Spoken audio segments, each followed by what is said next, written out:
Hello, my lovely Geminis. Just kidding, I'm not British, but I love accents.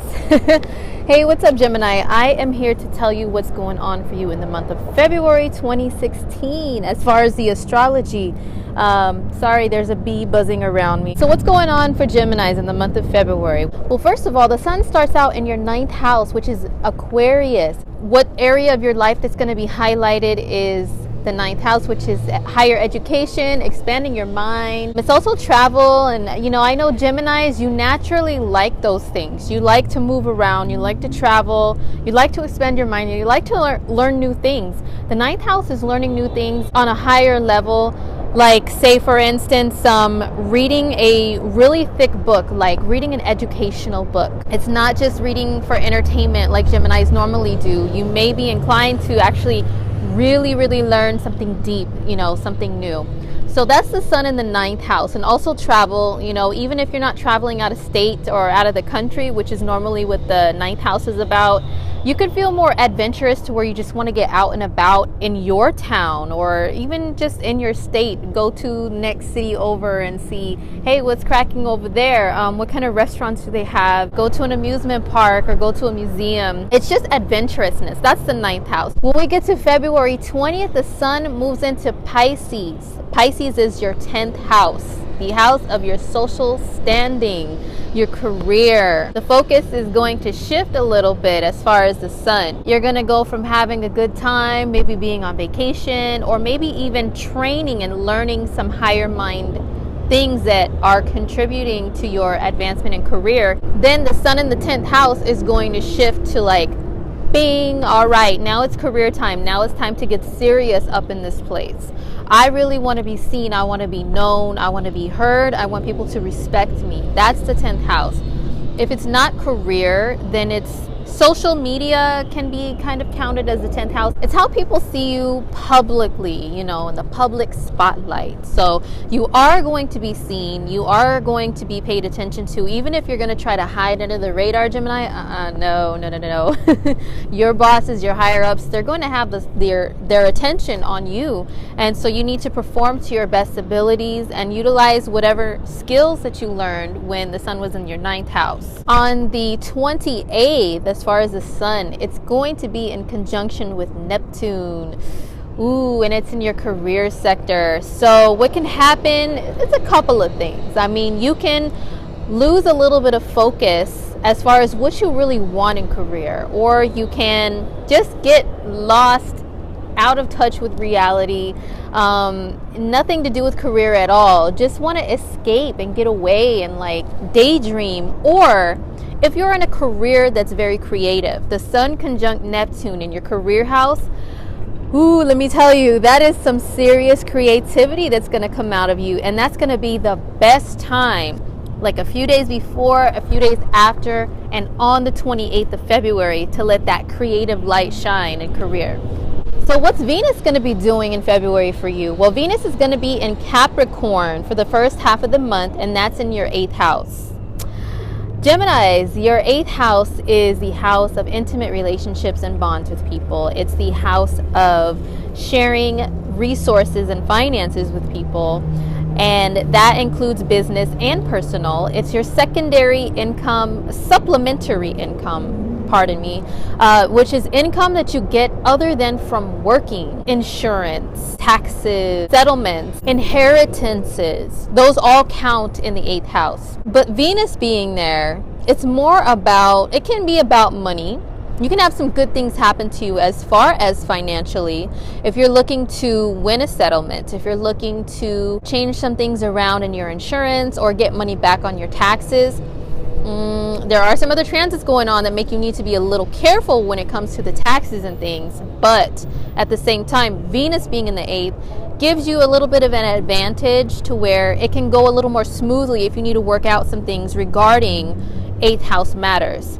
When it comes to love, with Venus being in the 8th house, that is a very intense energy. Gemini is normally not a sign that gets really hooked on somebody to where you're jealous, you're possessive, you're like really caring so much about what the other person is doing to the point where it's like all you think about all the time. Gemini is not that not that energy that does that. But when Venus is in your 8th house, it's going to bring that out of you a little more. You're going to feel like connecting and bonding more intimately with someone.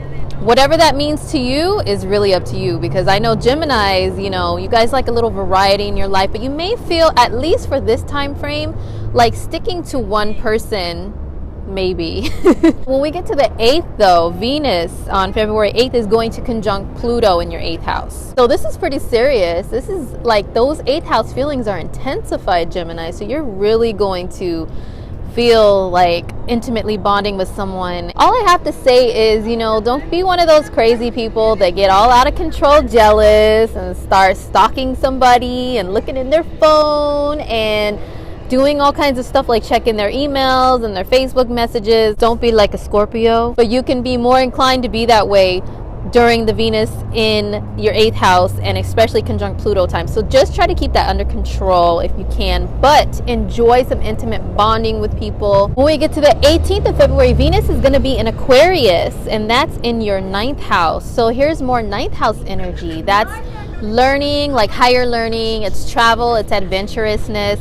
And Venus is relationships, right? So the 9th house is also like a foreign energy where you can enjoy, you just want to be adventurous and love and like meet new people, especially people that are like totally different from you, like a different background, from a different country, a different religion. So Geminis, you like your variety in life. When Venus moves into the 9th house, you have the opportunity to really, really experience that.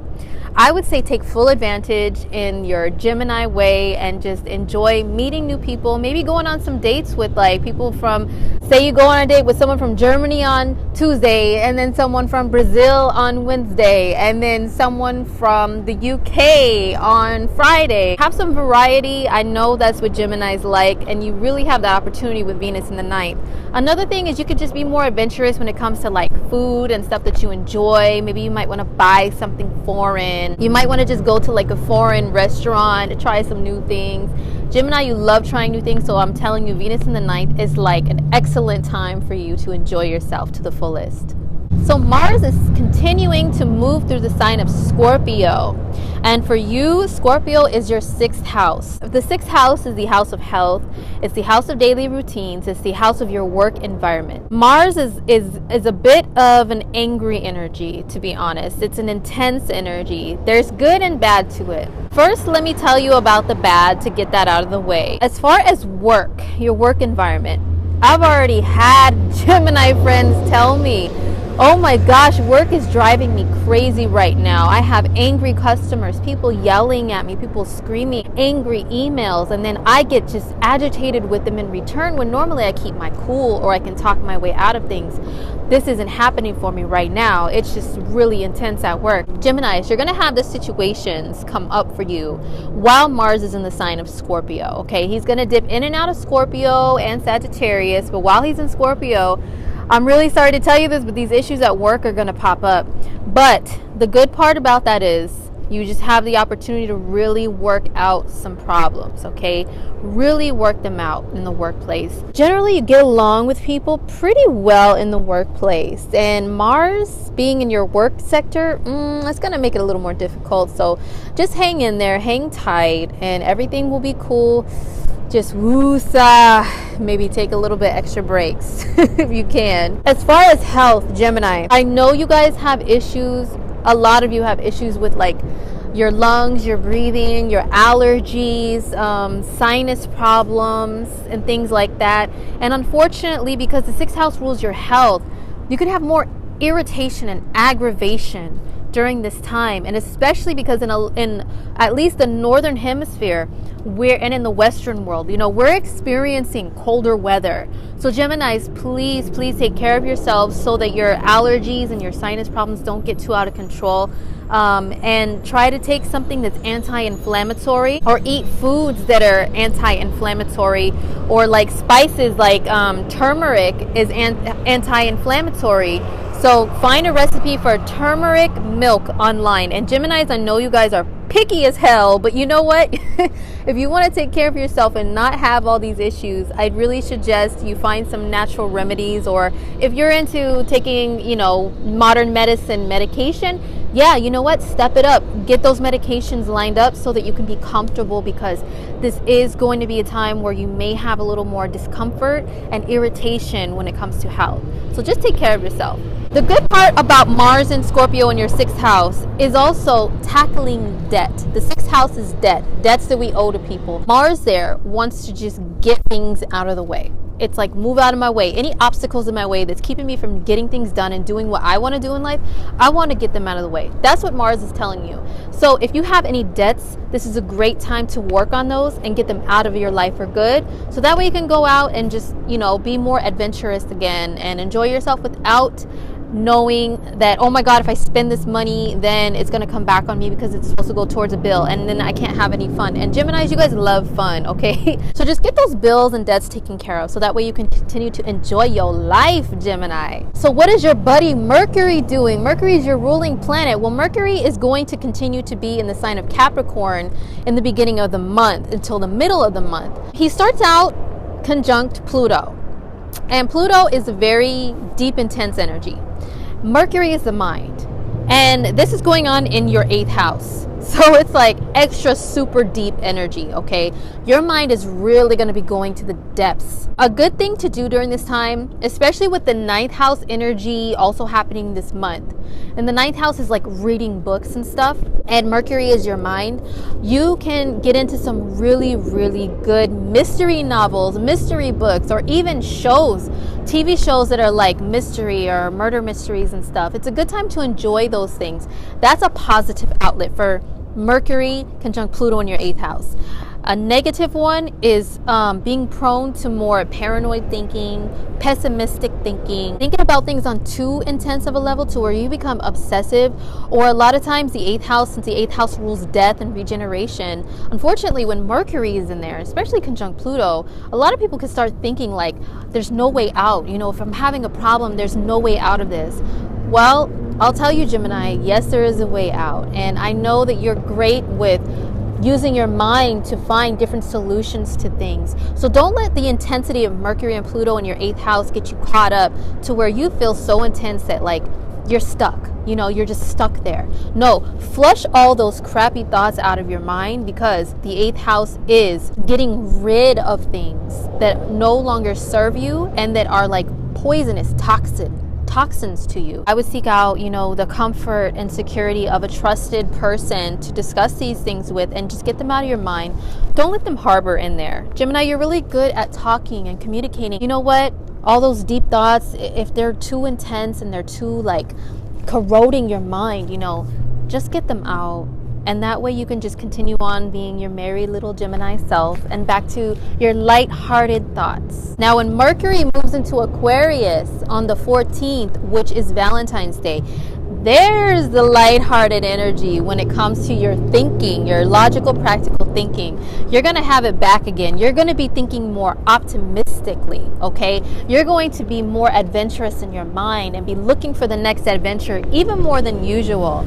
And also when Venus moves in there on the 18th, those two together, it's a great time to make friends with foreign people, go on adventures with your friends. With Venus being there too, just totally be adventurous and have a lot of fun dating with friends. If you're not single and you're in a partnership, take your man or your woman out and do something that you guys have never done before, and I promise you it'll make your relationship that much better.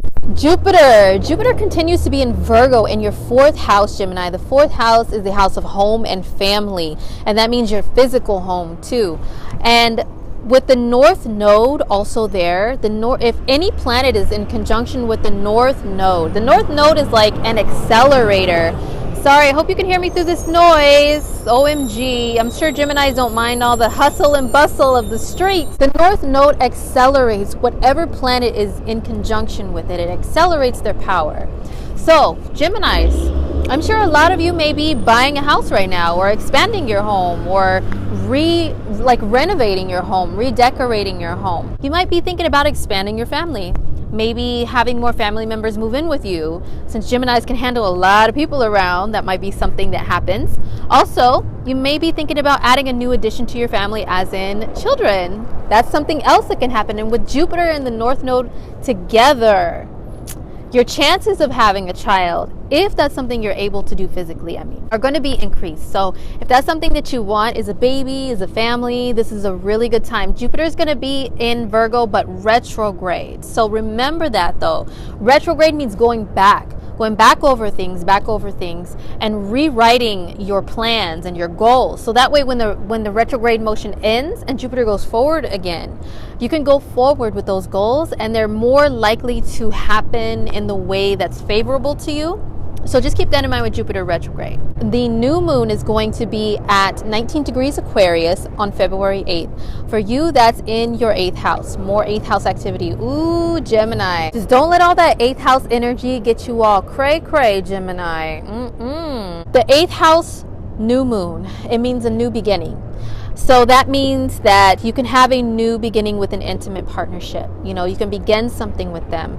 Or you've gotten rid of, like I talked about earlier, like some toxic old memories and traumas and stuff.